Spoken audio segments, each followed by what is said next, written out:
You're here today because you share that same belief that we need to do something. Otherwise, you wouldn't have turned up today, you wouldn't have logged in. You're here, you're part of this because you want to be able to do something.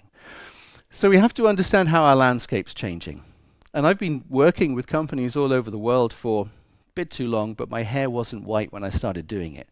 So 20 years ago, what everybody wanted to do when they were doing category management was drive price down.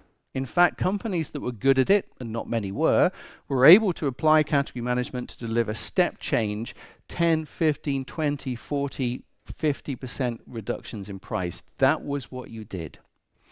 And price actually kind of has become, how do we manage cost? 3 years ago, the value of looking at things like total cost of ownership overtook price, and companies looked at how do we make what we are buying cost efficient, how do we get the most value, how do we reduce risk and understand risk with our supply base, and how do we get innovation from our suppliers. And then the world went crazy, and then everything changed. And coming out of COVID, there was a complete shift. And I tried to, I looked at this, and there were all sorts of people peddling all sorts of theories as to what happened there. But I think 3 things have happened in the last 3 years.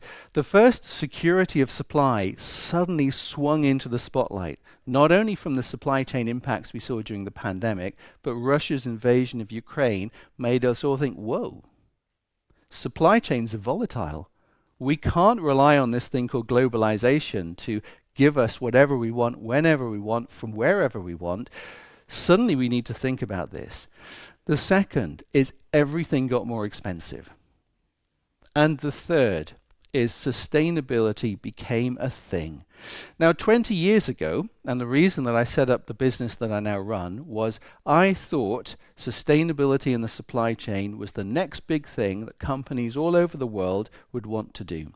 And I thought my experience of working with companies to do things like category management and supplier relationship management would be the perfect vehicle to help companies drive in sustainability.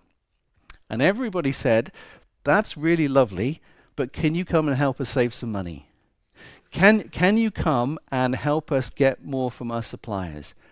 And so I kind of shelved that idea because nobody was interested. Well, they're interested now.